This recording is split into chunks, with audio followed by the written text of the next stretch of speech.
Mamangay yamna ngallinge matam amagi warini. Matam asida yamna tauba ngambi lesabi ama leirami. Magi maming tabada khangdaba amatta hek leite. Ikhangda khangnaba ama oirami. Hainaba lei sonthana kana leite haiduna migi makhada leigadabagi masaru khara tauba ngambasina khara phai haidana mina su sitpa. Sondana sumak leiragadi miyoiba khunai asina hena namthabinaba hekta makhone. Khungang amani miyoi khuding suba nomba tawduna hingba amani. Chingpa ture loina phazai loina ningthizai pukning hubam ngaktani yengu khudingda. Ayuk angan baduda yum maduda mating tawbi memsado laktuna thaba ingkhang khuding loina tawrami. Mani yum masi atay kana amagi yum nate thadoi gi yumni. Yumzaw asida mama macha khak tarak leibani. Sel yamna pai awat apa leite makhoi gi imung se chibon machi hainei khul lekai aduda karamna thadoi loba nupa adudi maraibak thamban sale sargar khurna lamba phangbani haina. Thadoi adu imungdagi harawa maithongda thoraktuna sumang wai teiduna leiribi mimsa dubu tanabagi maungda. Che chimimchau nangi thabuktu buloidribo aina aikhoi punna chanaba haiduna ngamo khara sem saba loire asi punna charisiba tare thadoi isi loidore ngahak ngairamo matek simada ngaire wa ama makhata na ngangba tawdre tuminna leirami thadoi ngahak leibaga loiramale memsado mangon duda kakhattuna tamna phamtharakle thadoi gi manakta aduga thadoi mana sem saramba ngamuk adubu makhoini harau saminari. Thadoi gi mama ketuki masa yamna soli lengba khotpa yadaduna leibani. Aduga thadoi mana sinyambini ngehaktangbu pothaba mataude. Hotnaba kanba sina mama nabi asiga ngasi phawba mana hingba ngamibani. Memsa nokmi tawduna nangna semi bro onthokna su hawkhre tawrisi. Isadi thaba ingkhang heiba khak natana cha insang thongba thakpasune onthokna heikhre ko. Thadoi tapna khangdre deche aina ne yumsida honariba tawriba mayamse kanana su khangde ode aina tawrise thagat pibe mahutta phatte tawba ngami haina lekai asidadi hairi ai tadaba nati aine adum tai adubu kaibudi hairani natre che chumi thadoi nangna haiba khuding aduni inausidi onsinduna ne managanu miyoiba ekhuigi chinbu kanana panaba ngambage adubune lemna leitho inausidi oiche anumangni aina su khaliba adubu hayoche aisam phatabruba memsa thadoi magi loina tinariba misak amani mina thina phatte haina ngangnarabasu kaigide khangoi mahakna thadoi magi magun aduna tapna khumi kanana hairino haiba thadoi nangbu phatte haiba sibo isida hayo mi amagi magunbu kaigino moina mapal thong khak yengduna lepiba isi chatunine makhazai du khopak asinane nana thagi wadu tabada sauningbadi lairadana thadoi ado makhul thokna nokserami memsa masu thadoi na nokpa sibu uraga wa nokse miyoi bai khoigi punsi aka kumgi marak asida noma haiba asina amuk kamdauri amuk nokani amuk kapkani amuk waba amuk nungaiba punsi magi asigumba mathelase nongmagi chaduna yumda hangani thadoi nokpadubu leptuna asunna takna hairakle kahangli deche mina panghaida hai min kawbani naisu hekta nungaitaba amadi pukche adubu ahenba amadi haiba ngamde kaisu hek khalunu inhausidine mai tallaga toksasani aikhoi mayam ama nangi damak leirisidi mi kharana nangbu kalakpana nangbu nusidraduna ne haibo oirini hainane hek khanto hoi haiduna thadoi do nopet tawi thadoi adu umduna lei memsa adu hagattuna thaba ingkhang adu makha tana tawkhirami thadoi asi masak matau yamna phajai hek ubuda ing lawi magi khwaidagi magun hapa ama hairagade atai nate magi ningdu yeina tariba magi samlang asibuni phamduna ngehak leiramaga thadoi du mamagi manakta laklami mama leimadu machanupi bu yengna wana sumna hairakli imagi thadoi nangbu imagi seba tawbuda yamna warabro ha yamna warabrane Kaigi wadoino imagi seba tawbana pokpagi mahai yale haina khallibani nachai nadi matung adugumba wahedo nachai ngonda haiganuko awaba maithong aduda nokphet tawi leimado mama mahakna machagi damak asukki matik wazaba haibado oirami mama na masagi waba masa singna mama singi waba machani taibang pala sigi ide yauba yamna nusiba lai laktuna sitnaba khainaba ngamlaroidaba makhalamani lai matapna isagi nama aina kaisu tawba ngamdrabasu imana siba ngamdana phamung asida taduna leiribase isagi damak mama aina hingbani isana naning nakha tawna leiribani kahigumba nama aina leitrabadi ibema nang minong maisa kaya ama mayoknaduna soyana hingani chumi wafam ase achumbani minok chawba samas nupi bu hanthana yengba khunai amada ngasigi hingi makhoi ase chawkhatpa nungai bu uba yade amana amabu chingthana ba honaba lamamani thadoi mamagi wa kaya asibu taraga kapningbana dilore adubu kappangamde tanik tanik pa khonjalda asumna hairakle chumi imana hairiba wa mayamado achumbani ima sunbanana leibagi nachaina harauna te yamna leibani natrabadi ai tomta hingba ngamgadaba mandido parese nangsune ka hina khalun ima tapna tapna pharakpa oirasi ishorbu khoiram sibema chalo chalo nasi memsana tawriba thabak ado nangna khara mateng tawbiyu kaidong nungda mi amana mi emabu hanthana yengba tawganuko taibong miyoiba ama oina nolokpa asina achoba mai paknaba khudam amani hoi khange haibagum makok nomamduna thadoyodo kadudagi chaksanglomda memsagi manakta chattuna thabai ingkhang tawbadubu mateng tawkhirami somdana leirak amadani leikaigi mau khara punsinduna wari saduna lei mau khara ase machin yamna kanba mau ngatani mingondagi sel lawba yaba lawraga selna pithokkani khangdaba ngaktani mau mana khara tawba ngamba oirasune aikhoi hauzik mangonda chattuna haiba natana pambai atopamta leitri aduna ne aina haiba si oina tawrase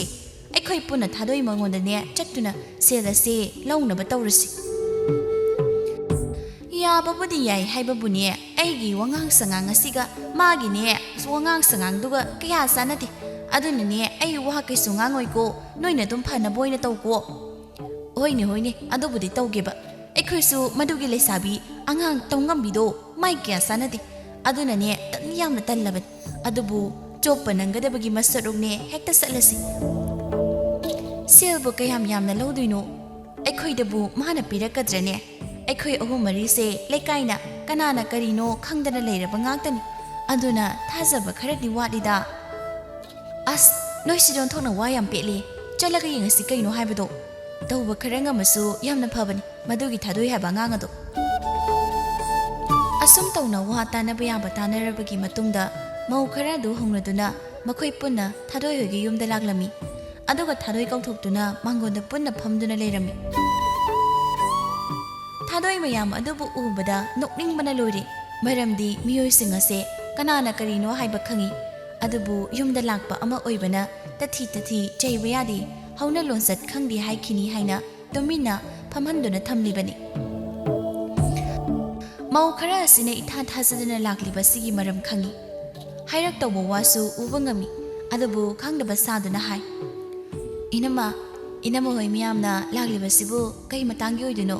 hekta koidina haibiyo nanawai ngonda thadoi gi wahang aduda mayam adu nokmi tawduna lei amana amada insinai nang hayu haidana tawriba matau sing aduda nokningbana lori thadoi madi adubu udaba saduna domina sumak leirami mawamana atai natida thadoi aikhoina laklise nangondagine sel khara puge hayuna lakpani atai gi natedo kayam yamba seloiduna inam mamaya kaino sasat hekta hayu kaino ningsing mangjing haidubu kaigino thadoi mana haige yauna hairakpa wa kharani haiba khangi adubu matang matam masida muknaba yaruba ma oide aduna hainingbado hairami asum tawna ngehak asida wari watai tawduna sel khara adu lawrami sel aduna phangrabada asum na haire thadoi na mauna ha mayam adu yengduna lawba matam asida harau harau lawri bastigumna hayeng pirakpa matam dasu harau harau pina batawsiko lawram daidana ama singam daidana ama ngangna budo tawgunu ko aidi madogi thabakto yam yaningde oh thadoi ina mohoi miyamna soidana tawge kaigi se soigani haibagi soidana tawgani adogi wado taduna talai ngasi phawba aingonegi sel lawram daida adubu mafam asdei mai hek leithoktuna chatkibadaidi hekta aigi wa tadi taningba manatre mauna ha singdo adubu warabasu wana ngiha khangduna tumina tarami asum tawna mauna ha singdo hankirami tapna haihawi asumna thadoyado aibu phatte phatre tongambi haiduna lere khuding moina ko aulawba aduga siramna yesidna aingonda moina amu changjarakpa kaino haiba moina khalibasina sel pirakpa matam sojre soisun thadoyena kai tawngam gedo yenge matang adura cha ising suloire haiduna taglare memsana thadoi mama hana pizage haiduna mama gi sak saruk atu puduna mama gi manakta lagle lei matapna hairakli nasaidi mana mapaladuna ngangnari badubu taraduna asumna thadoi ima wa khara haigena wahai pareng matek asima haina bohona bada awaba haibadu oire tasingna leima masasi asukki matek sokpa haibadu soklabani thadoi mamagi matauda mamada nusine yengi aduga kai haige haibanu ima hekta hayo ima se yamna wai wa se ngangla roigi tawbani adubu hekta ngamde hai kibana hekta hali nangna nga saide mingonda ngangnariba chairiba wangang sangang ado ima loina tai thakshi khakshi naide hauna lonjat khangde lukhrabi masa asina tawrise haina kininko mamagi waduda thadoi sor sangba ma uhai sangna hontokche aduga ima nangse karamna ngangnarasige khara ta tawduna leiruba kaidoge nasai na nganglise mida yengla nganglibani aisu afaba phattaba pumnama loina khangi ngamnaba hingba haibado tawrini ima nachaina tawrisi nachaina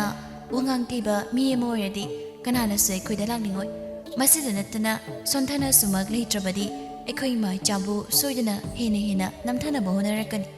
adunani nachaina khara tawba ngambi amagum hingise chumbi haibagumna makok nomi leimado masagi wasting adubu taraga mamagi matauda nokphet tawna thadoi makhatana mamagi seba tawbi mama buchak bizabi nakan lamarom dana kamdauri pakhang masa khara yuthak wathi wasoi ngangna duna leiri khulgi lamhang masi amada phamduna pakhang amana mayamna tawba ngambi hairasu ai thamoi sinadi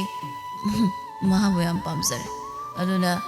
aidi thadoi mabu soyan lawan ai magi nupa soyan oigani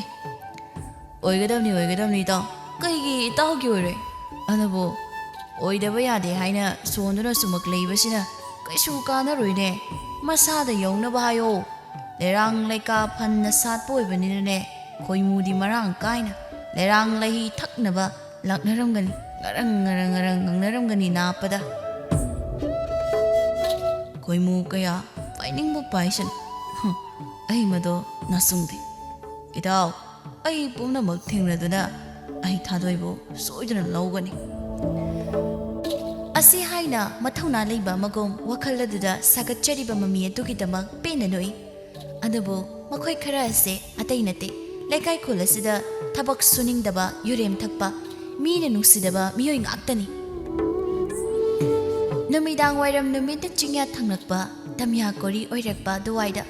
ngasidi leisabi makhoi ani ahum hauna ngahong thorakli yumda leiba ware haiduna adubu thengnau haina tamlakpagum itha hek thazadana masak matau yamna phajaba chung phiran chaba nupada nupa manba hek ubada nupa thokna phajaba hiaril do hekta thengnarare hiare laglabadi magi nakaladuda luna tinaba matawi bungo loyumba chatpa haibase hauna sani ꯍꯤꯌꯥꯏꯔꯦꯜ ꯃꯥꯅꯁꯨ ꯊꯥꯗꯣꯏ ꯍꯥꯏꯕꯁꯦ ꯀꯅꯥꯅꯣ ꯍꯥꯏꯕ ꯈꯪꯈ꯭ꯔꯕꯅꯤ ꯄꯥꯎ ꯀꯌꯥ ꯑꯃ ꯇꯥꯔꯕꯅꯤ ꯑꯗꯨꯅ ꯃꯍꯥꯛꯁꯨ ꯄꯥꯈꯪ ꯃꯍꯥꯛꯄꯨ ꯂꯣꯟꯅ ꯇꯨꯃꯤꯟ ꯌꯦꯡꯉꯤ ꯊꯥꯗꯣꯏꯕꯨ ꯑꯄꯥꯝ ꯅꯨꯡꯁꯤ ꯄꯣꯛꯇꯕꯗꯤ ꯅꯠꯇꯦ ꯂꯝꯕꯤꯗ ꯆꯠꯂꯤꯕ ꯄꯥꯈꯪ ꯂꯩꯁꯥꯕꯤꯁꯤꯡꯅ ꯂꯣꯟꯅ ꯃꯤꯠꯌꯦꯡ ꯌꯦꯡꯅꯕ ꯍꯧꯅꯁꯥꯅꯤ ꯈꯣꯏꯃꯨꯅ ꯂꯩꯔꯥꯡꯗ ꯄꯥꯝꯕ ꯍꯥꯏꯕꯁꯦ ꯑꯃꯠꯇꯅꯤ ꯂꯣꯌꯨꯝꯕ ꯃꯥꯒꯤ ꯍꯧꯅꯕꯤ ꯃꯗꯨ ꯇꯧꯔꯛꯏ ꯂꯣꯟꯅ ꯍꯤꯌꯥꯏꯔꯦꯜ ꯃꯥꯇꯕꯨ ꯇꯥꯅꯕꯒꯤ ꯃꯑꯣꯡꯗ ꯑꯁꯨꯝꯅ ꯍꯥꯏꯔꯛꯂꯤ ꯑꯁꯤꯅꯤ ꯊꯥꯗꯣꯏ ꯍꯥꯏꯔꯤꯗꯣ ꯅꯪꯅ ꯄꯥꯝꯃꯦ ꯍꯥꯏꯕꯗꯣ ꯃꯇꯥꯡ ꯆꯥꯔꯤꯉꯩꯁꯤꯗ ꯍꯦꯛꯇ ꯅꯨꯡꯁꯤ ꯐꯣꯡꯗꯣꯛꯂꯣꯗꯅ ꯑꯗꯨꯅ ꯐꯔꯣꯏꯗ꯭ꯔꯣ ꯑꯣꯟꯊꯣꯛꯄ ꯅꯪꯁꯨ ꯃꯇꯥꯡ ꯑꯃ ꯆꯥꯗꯅ ꯀꯃꯥꯏꯅ ꯇꯧꯗꯣꯏꯅꯣ ꯀꯣꯟꯅ ꯃꯇꯥꯡ ꯆꯥꯕ ꯀꯥꯟꯗ ꯍꯥꯏꯔꯁꯤ ꯉꯁꯤꯗꯤ ꯐꯔꯛ ꯑꯃ ꯇꯥꯒꯗꯕ ꯃꯥꯜꯂꯦꯕ ꯃꯇꯥꯎ ꯏꯕꯨꯡꯉꯣ ꯃꯥꯒꯤ ꯋꯥꯗꯨꯕꯨ ꯇꯥꯔꯒ ꯇꯨꯃꯤꯟꯅ ꯂꯩꯔꯤ ꯂꯣꯌꯨꯝꯕꯗꯣ ꯆꯞ ꯃꯥꯟꯅꯩ ꯁꯣꯝꯗꯁꯨ ꯂꯩꯁꯥꯕꯤ ꯃꯈꯣꯏꯗꯣ ꯇꯞꯅ ꯁꯨꯝꯅ ꯍꯥꯏꯅꯩ ꯊꯥꯗꯣꯏ ꯑꯁꯤ ꯄꯥꯈꯪ ꯋꯥꯡ ꯆꯥꯎꯕꯁꯦ ꯅꯪꯒ ꯈꯔ ꯀꯣꯏꯅꯔꯣ ꯏꯇꯥ ꯍꯦꯛ ꯎꯕꯗ ꯅꯈꯣꯏ ꯑꯅꯤꯁꯦ ꯌꯥꯝ ꯆꯥꯅꯩ ꯑꯩꯅ ꯈꯛ ꯍꯦꯛ ꯎꯕ ꯅꯠꯇꯦ ꯃꯌꯥꯝꯅꯁꯨꯅꯦ ꯂꯣꯏ ꯍꯥꯏꯅꯕꯅꯤ ꯊꯥꯗꯣꯏ ꯃꯇꯣꯝꯇ ꯅꯣꯛꯆꯩ ꯃꯇꯥ ꯑꯗꯨꯒꯤ ꯋꯥ ꯇꯥꯔꯒ ꯃꯍꯥꯛꯁꯨ ꯇꯁꯦꯡꯅ ꯍꯤꯌꯥꯏꯔꯦꯜ ꯑꯗꯨꯕꯨꯗꯤ ꯌꯥꯝꯅ ꯄꯥꯝꯖꯕ ꯍꯥꯏꯕꯗꯣ ꯑꯣꯏꯔꯕꯅꯤ ꯑꯗꯨꯕꯨ ꯂꯩꯁꯥꯕꯤ ꯃꯥꯅꯗꯤ ꯀꯔꯝꯅ ꯅꯨꯡꯁꯤ ꯍꯥꯏꯅ ꯄꯥꯈꯪ ꯃꯥꯒꯤ ꯃꯀꯥꯗ ꯐꯣꯡꯒꯅꯤ ꯑꯁꯨꯝ ꯇꯧꯅ ꯅꯨꯃꯤꯠ ꯈꯔꯅꯤ ꯑꯃꯒ ꯍꯧꯈꯤꯔꯝꯃꯤ ꯃꯇꯝ ꯈꯔꯒꯤ ꯃꯇꯨꯡ ꯏꯟꯅ ꯍꯥꯏꯈꯤꯕꯒ ꯇꯧꯔꯛꯄꯒ ꯆꯞ ꯃꯥꯟꯅꯩ ꯁꯦꯜ ꯄꯣꯛꯈꯤꯕ ꯂꯩꯀꯥꯏꯒꯤ ꯃꯧ ꯅꯍꯥꯁꯤꯡꯗꯣ ꯁꯦꯜ ꯂꯧꯈꯤꯕ ꯅꯨꯃꯤꯠ ꯑꯗꯨꯗꯩ ꯃꯁꯛ ꯐꯥꯎꯕ ꯎꯒꯦ ꯉꯝꯈꯤꯗ꯭ꯔꯦ ꯊꯥꯗꯣꯏ ꯑꯗꯣ ꯆꯠꯅꯕ ꯍꯥꯏꯗꯨꯅ ꯀꯟꯅ ꯂꯣꯏꯁꯤꯟꯗꯨꯅ ꯂꯩꯔꯤ ꯃꯦꯝꯆꯥꯗꯨ ꯊꯥꯗꯣꯏꯅ ꯑꯌꯨꯛ ꯑꯉꯟꯕ ꯑꯁꯤꯗ ꯆꯠꯅꯕ ꯂꯣꯏꯁꯤꯟꯕꯗꯨꯕꯨ ꯎꯔꯒ ꯌꯥꯝꯅ ꯅꯨꯡꯉꯥꯏꯇ꯭ꯔꯦꯗꯣ ꯑꯗꯨꯅ ꯕꯦꯝꯃ ꯑꯌꯨꯛ ꯑꯁꯤꯗ ꯅꯪꯅ ꯃꯤ ꯈꯠꯅꯒꯅꯤ ꯍꯥꯏꯅ ꯇꯧꯔꯤꯗꯣ ꯌꯥꯝꯅ ꯅꯨꯡꯉꯥꯏꯇꯦ ꯅꯪꯕꯨ ꯆꯥꯛ ꯏꯁꯤꯡꯒ ꯆꯥꯔꯒ ꯆꯠꯂꯨ ꯀꯩꯗꯧꯕꯒꯦ ꯆꯠꯀꯦ ꯍꯥꯏꯔꯁꯨ ꯏꯆꯦ ꯑꯩ ꯆꯠꯇꯕ ꯌꯥꯗꯕꯅꯤ ꯅꯪ ꯏꯃꯥꯁꯦ ꯈꯔ ꯁꯦꯟꯅꯕꯤꯔꯝꯃꯨ ꯑꯩ ꯀꯨꯏꯔꯣꯏ ꯄ꯭ꯔꯞꯅꯦ ꯈꯟꯅꯔꯝꯃꯒ ꯂꯥꯛꯀꯦ ꯈꯔ ꯂꯦꯝꯊꯣꯛꯅ ꯂꯩꯔꯒꯦ ꯃꯈꯣꯏ ꯃꯌꯥꯝꯒ ꯑꯣꯟꯁꯤꯟꯅꯔꯔꯣꯏꯒꯦ ꯇꯧꯕꯁꯦ ꯍꯦꯛꯇ ꯉꯝꯗꯦ ꯃꯣꯏꯅ ꯇꯧꯕ ꯉꯝꯕꯤ ꯃꯤꯡꯊꯣꯜ ꯆꯤꯡꯒꯟꯕꯤ ꯂꯩꯁꯥꯕꯤꯁꯨ ꯍꯥꯏꯕꯤꯕ ꯁꯤꯔꯝꯗꯥꯏꯗꯅ ꯑꯩꯒꯤ ꯅꯥꯛꯇ ꯂꯣꯏꯅ ꯍꯦꯛꯇ ꯆꯪꯉꯛꯄ ꯊꯥꯗꯣꯏ ꯃꯆꯤꯟ ꯑꯗꯨꯗ ꯏꯁꯧ ꯂꯥꯡꯕ ꯂꯦꯞꯄ ꯀꯧꯕ ꯂꯩꯈꯤꯗ꯭ꯔꯦ ꯃꯔꯤ ꯂꯣꯏꯕ ꯅꯥꯏꯕ ꯅꯠꯇꯦ ꯃꯦꯝꯆꯥ ꯃꯥꯅ ꯆꯠꯈꯤꯅꯨ ꯍꯥꯏꯅ ꯐꯅꯌꯥꯝ ꯍꯥꯏꯔꯕꯁꯨ ꯌꯥꯔꯣꯏ ꯍꯥꯏꯕ ꯑꯃ ꯈꯪꯉꯤ ꯑꯗꯨꯅ ꯑꯍꯦꯟꯕ ꯋꯥ ꯑꯃ ꯍꯥꯏꯗ꯭ꯔꯦ ꯃꯦꯝꯆꯥ ꯇꯞꯅ ꯆꯠꯂꯨꯔꯣ ꯏꯆꯦꯅꯦ ꯆꯥꯛ ꯏꯁꯤꯡ ꯊꯣꯡꯗꯨꯅ ꯅꯃꯥꯒ ꯂꯩꯔꯝꯃꯒꯦ ꯑꯗꯨꯕꯨ ꯅꯪ ꯄꯪꯊꯦꯡꯅ ꯂꯩꯔꯛꯀꯅꯨꯀꯣ ꯍꯣꯏ ꯍꯥꯏꯕꯒꯨꯝ ꯊꯥꯗꯣꯏ ꯑꯗꯣ ꯃꯀꯣꯛ ꯅꯣꯝꯃꯝꯗꯨꯅ ꯌꯨꯝ ꯑꯗꯨꯗꯒꯤ ꯊꯣꯡꯒꯥꯜ ꯋꯥꯡꯃ ꯂꯥꯟꯅ ꯆꯠꯈꯤꯔꯝꯃꯤ ꯃꯦꯝꯆꯥ ꯆꯠꯈꯤꯕꯤ ꯊꯥꯗꯣꯏꯕꯨ ꯌꯦꯡꯅ ꯇꯞꯅ ꯍꯥꯏꯍꯧꯏ ꯃꯁꯤꯅ ꯀꯔꯝ ꯊꯣꯛꯂꯗꯣꯏꯅꯣ ꯈꯪꯗ꯭ꯔꯦ ꯑꯩꯗꯤꯅꯦ ꯃꯥꯒꯤ ꯈꯟꯕꯗ ꯋꯥꯗꯕ ꯉꯝꯗꯦ ꯇꯧꯔꯤꯁꯦ ꯑꯁꯤ ꯍꯥꯏꯅ ꯃꯥꯁꯨ ꯏꯃꯨꯡꯂꯣꯝꯗ ꯆꯪꯈꯤꯔꯝꯃꯤ ꯁꯣꯝꯗꯅ ꯃꯇꯝ ꯀꯨꯏꯔꯕꯒꯤ ꯇꯨꯡꯗ ꯂꯩꯀꯥꯏꯒꯤ ꯃꯤꯅ ꯅꯨꯡꯁꯤꯗꯕ ꯃꯧ ꯅꯍꯥ ꯃꯉꯣꯟꯗꯒꯤ ꯁꯦꯜ ꯂꯧꯈꯤꯕꯁꯤꯡ ꯑꯗꯨꯒ ꯑꯣꯟꯁꯤꯟꯗꯨꯅ ꯈꯠꯅꯔꯤ ꯆꯤꯟꯗꯗꯤ ꯂꯣꯏꯔꯦ ꯑꯃꯨꯛꯇꯣꯏꯕ ꯑꯃꯅ ꯍꯦꯟꯗꯦ ꯑꯃꯅ ꯇꯥꯕ ꯅꯠꯇꯦꯗꯣ ꯂꯩꯀꯥꯏꯒꯤ ꯑꯆꯠ ꯑꯋꯣꯡ ꯇꯧꯕꯁꯤꯡꯅ ꯑꯃꯨꯛꯇꯣꯏꯕ ꯌꯦꯡꯅꯕꯗ ꯊꯥꯗꯣꯏꯅ ꯍꯥꯏꯔꯛꯏ ꯂꯥꯎꯗꯨꯅ ꯍꯣꯁꯤꯡ ꯑꯣꯏꯗꯕ ꯑꯣꯏꯔꯗꯤ ꯀꯩꯒꯤ ꯑꯣꯏꯗꯕ ꯄꯔꯦꯡ ꯂꯤꯡꯗꯨꯅ ꯑꯩꯉꯣꯟꯗꯒꯤ ꯁꯦꯜ ꯑꯗꯣ ꯂꯧꯕꯤꯔꯅꯨ ꯍꯥꯏꯕ ꯁꯦꯜ ꯂꯧꯕꯒꯤ ꯑꯥꯊ꯭ꯔꯁꯤ ꯀꯩꯅꯣ ꯀꯅꯥꯅ ꯇꯧꯕꯅꯕ ꯊꯕꯛꯅꯣ ꯍꯥꯏꯕꯅꯤꯗ ꯅꯣꯏꯅ ꯇꯧꯔꯤꯗꯨꯕꯨ ꯃꯤꯉꯣꯟꯗꯒꯤ ꯁꯦꯜ ꯂꯧꯔꯒ ꯍꯣꯏ ꯃꯩ ꯍꯥꯏꯗꯕꯁꯤꯕꯨ ꯀꯅꯥꯅ ꯍꯧꯅꯕꯅꯣ ꯁꯤꯕꯣ ꯃꯧ ꯅꯍꯥ ꯑꯃꯅ ꯑꯩꯈꯣꯏ ꯂꯣꯠꯈꯤꯕꯗꯤ ꯅꯠꯇꯦꯗꯅ ꯃꯇꯝ ꯈꯔ ꯂꯩꯔꯒ ꯑꯩꯈꯣꯏ ꯂꯥꯛꯇꯧꯕ ꯂꯩꯔꯦ ꯀꯩꯒꯤ ꯂꯥꯛꯑꯣꯏ ꯊꯥꯗꯣꯏ ꯅꯪ ꯉꯥꯡꯕꯗꯅꯦ ꯈꯔ ꯌꯦꯡꯉꯨ ꯄꯥꯞ ꯄꯨꯒꯅꯤꯀꯣ ꯐꯅ ꯐꯔꯕꯁꯨ ꯐꯠꯇ꯭ꯔꯕꯁꯨ ꯏꯕꯦꯝꯃ ꯅꯪꯁꯦ ꯂꯩꯁꯥꯕꯤꯅꯦꯕꯨ ꯑꯁꯨꯛ ꯌꯥꯝꯅ ꯅꯆꯤꯟ ꯀꯟꯕ꯭ꯔꯣ ꯊꯥꯗꯣꯏ ꯃꯧ ꯅꯍꯥ ꯑꯗꯨꯒꯤ ꯋꯥꯗꯨꯕꯨ ꯇꯥꯔꯒ ꯃꯈꯣꯜ ꯊꯣꯛꯅ ꯋꯥ ꯅꯣꯛꯁꯩ ꯈꯨꯄꯥꯛꯀ ꯈꯨꯗꯨꯅ ꯑꯗꯨꯒ ꯑꯩꯉꯣꯟꯗꯕꯨ ꯑꯣꯟꯁꯤꯟꯗꯨꯅ ꯋꯥꯔꯛꯄꯤꯔꯤꯕ ꯍꯣꯏ ꯏꯅꯝꯃ ꯑꯩꯉꯣꯟꯗ ꯑꯣꯟꯁꯤꯟꯗꯨꯅꯅꯦ ꯆꯩꯗ꯭ꯔꯤꯉꯩ ꯋꯥꯈꯟꯗꯣ ꯑꯃꯨꯛꯇ ꯍꯥꯟꯅꯅꯦ ꯈꯟꯊꯕꯤꯌꯨꯕ ꯃꯧꯁꯤꯡꯗꯣ ꯃꯈꯣꯏꯅ ꯂꯥꯟꯕ ꯑꯃꯗꯤ ꯑꯣꯏꯕꯅꯤꯅ ꯀꯥ ꯍꯦꯟꯅ ꯃꯈꯥ ꯇꯥꯅꯗꯤ ꯈꯨꯝꯕ ꯇꯧꯗ꯭ꯔꯦ ꯑꯁꯨꯝꯅ ꯉꯥꯏꯍꯥꯛ ꯈꯠꯅꯔꯝꯃꯒ ꯊꯥꯗꯣꯏꯗꯣ ꯃꯌꯨꯝꯂꯣꯝꯗ ꯍꯜꯂꯛꯂꯦ ꯈꯣꯡꯊꯥꯡ ꯃꯈꯣꯜ ꯊꯣꯛꯅ ꯒꯝ ꯂꯥꯛꯄꯗꯤ ꯃꯆꯤꯟ ꯑꯗꯨꯗ ꯄꯣꯔꯣꯛ ꯁꯣꯟꯗꯨꯅ ꯀꯩ ꯊꯣꯛꯆꯩꯅ ꯇꯧꯔꯤꯕꯅꯣ ꯈꯪꯗꯦ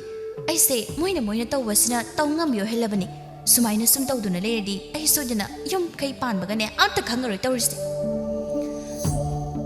ꯉꯥꯡꯗꯨꯅ ꯂꯥꯛꯄꯅꯤ ꯑꯗꯨꯕꯨ ꯃꯄꯥ ꯆꯥꯅꯅ ꯍꯦꯛ ꯍꯤꯌꯥꯏꯔꯦꯜ ꯃꯥꯒ ꯂꯝꯕꯤꯗꯨꯗ ꯊꯦꯡꯅꯔꯦ ꯃꯥꯏꯊꯣꯡꯗ ꯃꯇꯧꯗ ꯁꯠ ꯍꯦꯛꯇ ꯑꯣꯜꯂꯤ ꯊꯥꯗꯣꯏ ꯅꯣꯛꯃꯤ ꯇꯧꯗꯨꯅ ꯂꯩ ꯃꯤꯍꯨꯜ ꯑꯗꯨꯁꯨ ꯇꯤꯡ ꯃꯆꯣꯡꯖꯩ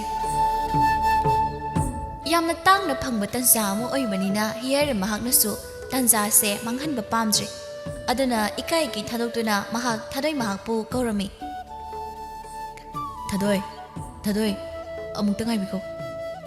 Napa asina sumna kaurokpasida pakhatpada amuk toiba loizari wakhal aduda khali. Asibu kai hairaktoino khangdi aidi pakhatpana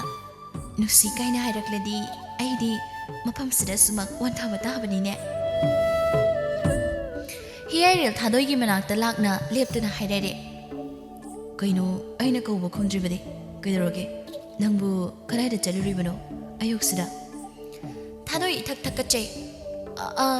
ta hiyairil ai sel thobu chalubani as nate mau as nati matau aduda yam nok ingba haibada oirami hiyairil noktuna tapna makha tarai. Kaigino nangni papa khalidbadabo sel thobu chalure haibada ikainingai oideko miyoi boina pokpanina arei leita hangjon jin tawba haibase hongna san. Tomina lei Thadoi ahenba wa mata mahak khumde hiyairil tapna makha tarakli tomina lei thokpa mahak tawde. Ai nangbu nusiduna leire Thadoi nangi wakhal khanduna lei angang macha nate aduna oithoktuna sum leibudusu ai pamdre aduna nangi apampamdado aingonda mayek seng hairam. Thadoi har auba pakhatpana masado takphuma makhangba natre ipada pakhatpa haibado oirabani tasengna mahak adubu khumdaba yadaba amadi oirabanina tapna asumna khumlei. Tayare ai kai haiduno khangdre ai yumda mukta wakhan khalukhi aduga horai numidang oiramado unaduna khanase ai chatlagi. Asi hairamduna Thadoi do chanchat tawduna chatkirami matau adubu nusina yengduna leihawi hiyairil mahakna. Asum tawna hojikti masa masa yanaduna thamoi thamoi pinaduna nusi chiroknei panthung amagi damak manglan kaya ama sagatcharami. Thadoi mahausaga yamna manadre yamna hongi ing tapna li khoiriba asina magi haunabi ama oirami magi ahongba matauda memsan tapna hairai. Thadoi nangse mahausaga yamna manadre nupi ama oibagi chap chaba magunado nangonda uba phangi adunane nang nusinaba nupaga leibro hayo hayo sengnane ikaidana loina hayo engonda adugane lohong kaidongbagi watana se ikaibagi matam oidre Thadoi. Thadoi memsagi wasi achumba amani khanduna asengba achumba pumnama hairami asum tawna hojikti lohong kaidongbagi matam lepnarami asunbi mama ado macha nupi asina yumnak sagai onduna yum kai panbagi matam su oire aduna mabukning ado yamna nusiba haibado oirami. Laim masa nupida nusina yengduna hairami asumna Thadoi imagi imong nusibi aidi isagi pawasi tabada yamna harawi isana mafam khangna leikhiba tarabadi ima aidi yamna nungaigani siba tarabasu hojikti ingna sikna siragani nama aina waribase ategi nati bema isagi khanbadani. Thadoi mabukning nusiba haibada oirami mamagi wadubu tabada aduna tanik tanik pa khonjelda haireye sumna ima kaigi aduna haino nachayna yum thadoktuna chalabasu nachay sojna imagi seba tawgani nachayna kaidonungda imabu kauthokloye hai angaubi kaigi sumna khalibano imana haibase nangbu nusiba oibaginiko nang adumna khangadu imana hena pami nangna mafam khangna leiba imagi dine nasi memsa hoi mayam leiriba sidi thida angaubi sidi adu hoirasu nachai sumba sidi pukni yamna nusi kaigino aina ni ngam pokta poliba ichini inahu ani sudi hairagadi aina paoina poklamjiba kaigino ima ai isurba yamna warawi. Laima masagi matawodubu yam nusina yengi ngasidi asum tawna hojikti matamgi matung inna Thadoi amadi hiyairil maga luhongkirami ahongba haibasina kayamu yamna hongi haibado ngasina mayek sengi. Lekai aduda leiringai taungambini hairiba Thadoi mana migi awaba kayada saruk yabirami aduna mahangna leitraba matam asida magi magun khangi aduna mahi yamna nungainaramde adubu Thadoi madi yamna nungaina leirami. ꯍꯤꯌꯥꯔꯦꯜ ꯑꯃꯗꯤ ꯊꯥꯗꯣꯏ ꯉꯁꯤꯗꯤ ꯃꯃꯥ ꯂꯩꯃꯒꯤ ꯃꯅꯥꯛꯇ ꯆꯠꯀꯅꯤ ꯍꯥꯏꯗꯨꯅ ꯁꯦꯝ ꯁꯥꯔꯝꯃꯤ꯫ ꯃꯇꯧ ꯑꯗꯨꯕꯨ ꯎꯕꯗ ꯃꯅꯦ ꯃꯣꯏꯔꯤꯕꯤ ꯍꯤꯌꯥꯔꯦꯜ ꯃꯥꯒꯤꯅ ꯑꯄꯣꯛꯄꯤ ꯃꯃꯥ ꯊꯕꯥ ꯑꯗꯨꯅ ꯊꯣꯔꯛꯇꯨꯅ ꯃꯆꯥ ꯃꯃꯧ ꯌꯦꯡꯅ ꯍꯥꯏꯔꯝꯃꯤ꯫ ꯊꯥꯗꯣꯏ, ꯅꯪꯅ ꯉꯁꯤ ꯌꯨꯝꯗ ꯆꯠꯂꯤꯉꯩꯗꯅꯦ ꯅꯃꯥ ꯑꯗꯨꯒꯤ ꯑꯋꯥꯠ ꯑꯄꯥ ꯂꯣꯏꯅ ꯌꯦꯡꯂꯝꯃꯨꯀꯣ꯫ ꯑꯗꯨꯒ ꯑꯩꯅ ꯍꯥꯏꯕ ꯋꯥꯐꯝ ꯑꯗꯨꯁꯨ ꯅꯪꯅ ꯈꯔ ꯍꯧꯗꯣꯛꯂꯝꯃꯨ ꯏꯃꯥꯗ꯫ ꯌꯥꯔꯒꯗꯤꯅꯦ ꯑꯩꯈꯣꯏ ꯄꯨꯟꯅ ꯂꯩꯔꯁꯤ꯫ ꯊꯥꯗꯣꯏ ꯇꯞꯅ ꯈꯨꯝꯂꯛꯏ ꯃꯅꯦ ꯃꯗꯨꯒꯤ ꯋꯥꯍꯩ ꯑꯁꯤꯅ ꯍꯥꯏꯅꯤꯡꯕ ꯄꯨꯝꯅꯃꯛ ꯑꯗꯨꯕꯨ ꯈꯪꯂꯕꯗ꯫ ꯏꯃꯥ, ꯑꯩ ꯈꯪꯉꯤ ꯏꯃꯥꯗꯨꯕꯨ ꯑꯩꯈꯣꯏ ꯏꯃꯥꯅ ꯌꯥꯔꯛꯂꯝꯅꯤ ꯍꯥꯏꯗꯤ ꯊꯥꯖꯗꯦ꯫ ꯌꯨꯝꯖꯥꯎ ꯑꯗꯣ ꯃꯥꯕꯅ ꯂꯩꯔꯤꯉꯩ ꯃꯇꯝꯗ ꯋꯥꯅ ꯁꯥꯔꯝꯕ ꯑꯣꯏꯕꯅꯤꯅ ꯌꯨꯝ ꯊꯥꯗꯣꯛꯇꯨꯅ ꯆꯠꯄ ꯉꯝꯃꯣꯏ ꯇꯠꯇꯅ ꯍꯥꯏꯕꯅꯤ꯫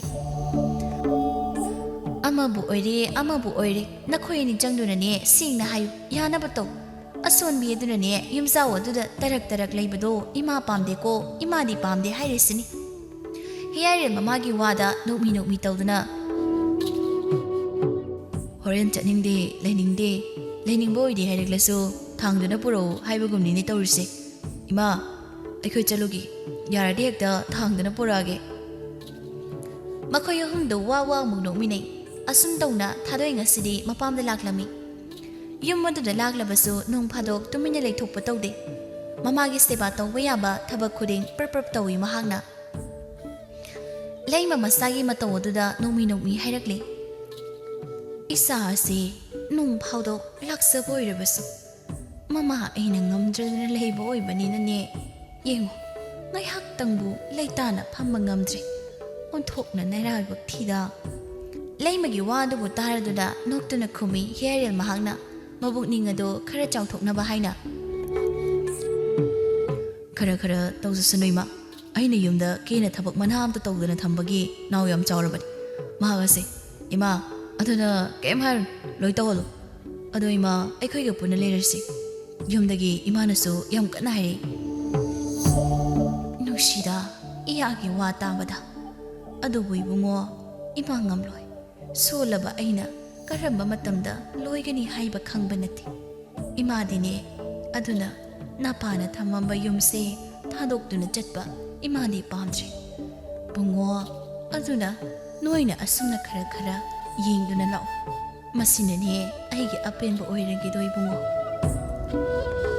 ꯍꯤꯌꯥꯔꯦꯜ ꯇꯨꯃꯤꯟꯅ ꯂꯩꯔꯤ, ꯑꯍꯦꯟꯕ ꯋꯥ ꯑꯃ ꯍꯥꯏꯗꯦ꯫ ꯃꯔꯝꯗꯤ ꯂꯩꯃꯒꯤ ꯋꯥ ꯑꯁꯤꯁꯨ ꯌꯥꯝꯅ ꯆꯨꯝꯕ ꯋꯥꯐꯝ ꯑꯃꯗꯤ ꯑꯣꯏꯔꯕꯅꯤ꯫ ꯑꯗꯨꯅ ꯇꯨꯃꯤꯟꯅ ꯂꯩ꯫ ꯑꯁꯨꯝꯅ ꯇꯧꯅ ꯃꯇꯝ ꯈꯔ ꯑꯃ ꯍꯧꯈꯤꯔꯝꯃꯤ꯫ ꯑꯗꯨꯕꯨ ꯑꯣꯟꯊꯣꯛꯄꯅꯤ ꯏꯁꯣꯔꯒꯤ ꯀꯨꯝꯍꯩ꯫ ꯑꯅꯥꯕ ꯑꯣꯏꯗꯨꯅ ꯂꯩꯕꯤ ꯂꯩꯃꯗꯣ ꯃꯌꯥꯝ ꯑꯗꯨꯕꯨ ꯊꯥꯗꯣꯛꯇꯨꯅ ꯏꯁꯣꯔꯒꯤ ꯃꯅꯥꯛꯇ ꯆꯠꯈꯤꯔꯝꯃꯤ꯫ ꯊꯥꯗꯣꯏ ꯃꯃꯥ ꯀꯩꯅꯃ ꯆꯥꯛꯅ ꯃꯇꯝ ꯈꯔ ꯍꯤꯛꯅ ꯀꯞꯈꯤ꯫ ꯑꯗꯨꯕꯨ ꯃꯤꯑꯣꯏꯕ ꯑꯣꯏꯕ ꯏꯆꯥ ꯍꯥꯏꯕ ꯑꯃ ꯐꯪꯈ꯭ꯔꯕꯗ ꯍꯧꯈꯤꯕ ꯀꯌా ꯑꯃ ꯀꯥꯎꯊꯣꯛꯄ ꯉꯝꯃꯤ꯫ ꯑꯁꯨꯝꯅ ꯇꯧꯅ ꯍꯧꯖꯤꯛꯇꯤ ꯃꯈꯣꯏ ꯌꯥꯝꯅ ꯅꯨꯡꯉꯥꯏꯅ ꯃꯆꯥꯅꯨꯄꯥ ꯑꯃ ꯐꯪꯗꯨꯅ ꯂꯩꯔꯝꯃꯤ꯫ ꯊꯕꯥꯅ, ꯊꯥꯗꯣꯏ, ꯊꯕꯛ ꯏꯪꯈꯥꯡ ꯂꯣꯏꯅ ꯇꯧꯒꯅꯨ, ꯏꯃꯥꯁꯨꯅꯦ ꯈꯔ ꯇꯧꯒꯦ꯫ ꯏꯃꯥꯒꯤꯅꯦ ꯈꯔ ꯈꯥꯛꯎ, ꯅꯪ ꯏꯁꯨꯗꯣ ꯁꯦꯟꯅꯗꯨꯅ ꯂꯩꯌꯨꯀꯣ꯫ ꯑꯣꯟꯊꯣꯛꯅ ꯂꯨꯅ ꯆꯥꯅ ꯇꯧꯈ꯭ꯔꯕꯅꯤ ꯃꯅꯦ ꯃꯣꯏꯕꯤ ꯑꯁꯤꯅꯁꯨ ꯊꯥꯗꯣꯏ ꯃꯥꯕꯨꯗꯤ꯫ ꯊꯥꯗꯣꯏ ꯅꯣꯛꯇꯨꯅ, ꯌꯥꯅꯤꯌꯦ ꯏꯃꯥ, ꯑꯗꯨꯝ ꯄꯣꯊꯥꯕꯤꯌꯣ, ꯑꯩ ꯂꯣꯏꯅ ꯉꯝꯅꯕ ꯇꯧꯒꯦꯕ꯫ ꯏꯃꯥ ꯍꯣꯏꯗꯤ ꯑꯍꯜ ꯑꯣꯏꯔꯛꯂꯤ, ꯑꯗꯨꯅ ꯑꯋꯥꯕ ꯀꯌꯥꯁꯦ ꯇꯧꯔꯒꯅꯨ꯫ ꯑꯁꯨꯝ ꯇꯧꯅ ꯍꯧꯖꯤꯛꯇꯤ ꯃꯈꯣꯏ ꯄꯨꯝꯅꯃꯛ ꯑꯗꯣ ꯏꯁꯣꯔꯒꯤ ꯊꯧꯖꯥꯜꯗꯒꯤ ꯑꯅꯥ ꯑꯌꯦꯛ ꯌꯥꯎꯗꯅ ꯌꯥꯝꯅ ꯅꯨꯡꯉꯥꯏꯅ ꯃꯁꯨ ꯅꯨꯄꯥ ꯑꯗꯨꯒꯤ ꯀꯨꯝꯍꯩ ꯌꯦꯡꯗꯨꯅ ꯈꯟꯅ ꯆꯩꯅꯕ ꯌꯥꯎꯗꯅ ꯑꯃꯅ ꯑꯃꯒꯤ ꯃꯇꯦꯡ ꯇꯧꯗꯨꯅ ꯅꯨꯡꯉꯥꯏꯅ ꯌꯥꯏꯐꯅ ꯏꯪꯅ ꯆꯤꯛꯅ ꯄꯥꯟꯈꯤꯔꯝꯃꯤ꯫